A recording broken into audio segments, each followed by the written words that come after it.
Hello YouTube, Farrah with you once again, and I had another meeting with the Mormons.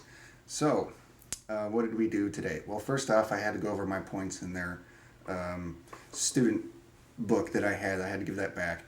But I went over the things that I went over in my last video about them, and they tried to answer my queries into that. About the missing pages in the book, the missionary just said that it was a misprint. It was bad. It was a dud book. That's what she said, and she got cheated because it was missing some pages. But the normal book has all the pages in it. So okay. They really couldn't answer any of my questions about the horses or steel or any of those things. About the question of if God tells you to kill someone, does that make it right? And they said, no. The way we know when God tells people whether it's right or wrong, when it's a controversial issue, is God will tell our leaders whether the issue is right or wrong. So that's how they dealt with that one. Let's see, what else did we go over? Seer stones. I asked about the seer stones, if they still exist, if they still have them, or where'd they go. Because if they're still around, can I see them? Can I test them? Things like that. Those were my questions. To the part in the back that it was the sealed portion of the plates. Okay, the thing with the sealed plates is that it was knowledge that was part of the plates, but it's not something they're supposed to know yet. It's like they're waiting for a future period in time when these plates will be revealed, but until that time comes about, it's information they can't look at. So I found that kind of weird, but okay. I got a new book, Gospel Principles. So more stuff to look over and investigate into. There's that. And then we read an article from a Mormon magazine called Ensign, and the article was one of their leaders talking about the whole process of becoming a Mormon and being a Mormon. And he related it to a time when his childhood, him and his parents spent a good portion of time in the kitchen pickling cucumbers. And so he made an analogy of making a cucumber into a pickle that kind of goes with someone not of the church becoming a Mormon. You can't just dip the cucumber a little bit in the brine. It's got to be fully immersed, and it's got to be cooked and canned into it before it's a pickle. The only problem I had with the analogy is that a pickle can't turn back into a cucumber, but a Mormon can go and leave the church. So that's the only point I brought up. Then it got down to personal story time, and they were talking about the point in their life that there was like a specific moment where everything seemed to click, and what they knew that what was in the Book of Mormon was the truth. For one of the missionaries, she was at a summer camp or something like that, and she was just looking at nature in all its glory and how beautiful it was, and that's what convinced her that nature is beautiful. That's what proves the Book of Mormon is true. The beauty of nature.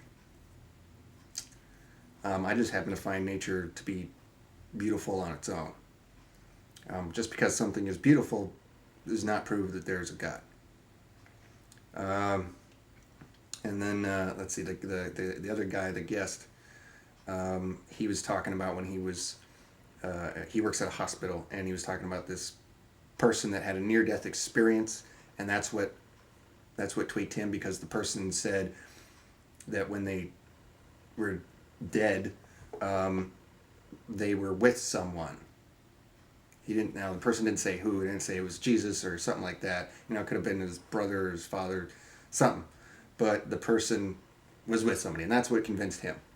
And I explained to him about DMT.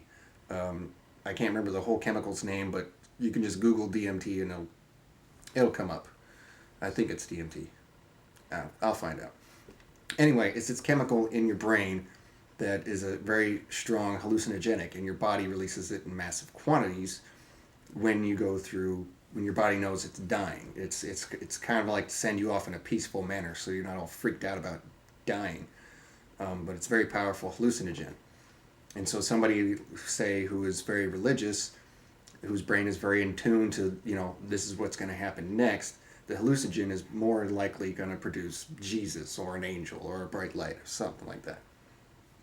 And then the other missionary lady, she told me, my brain is more like yours, and things have to, click with me, and they have to make sense. And she said that one day she just was reading all of this material, and it just made sense. That's the way she put it. It just made sense to me. And I can see that, how that can be for most people, that, what? This sounds good. It tastes good. I like the taste of that. It makes sense to me. I'm going to go with it. But I can't do that, because I go where the truth is, whether it's nice or whether it's ugly. The truth is the truth. And that's all I'm thinking.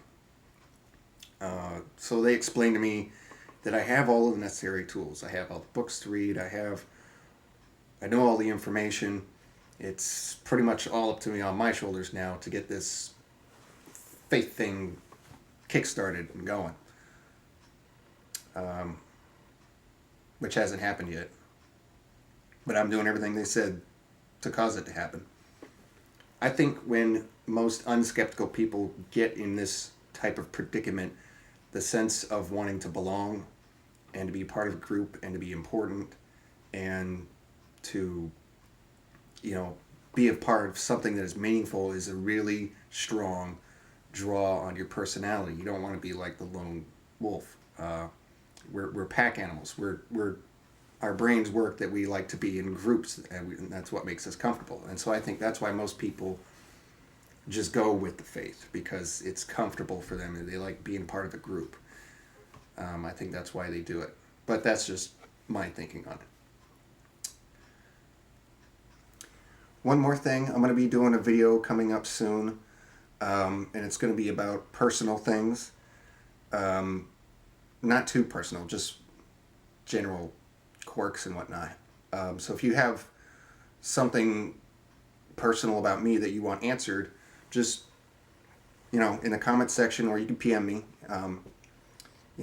ask me a question, and I'll round up the questions that, not necessarily the most popular, but the ones that I will answer. I will do a video on personal things about me. And no, I'm not going to tell you where I live or anything like that. I'm not. So that's that. So look for that upcoming video. But other than that, I'm Pharaoh, and I'm out of here.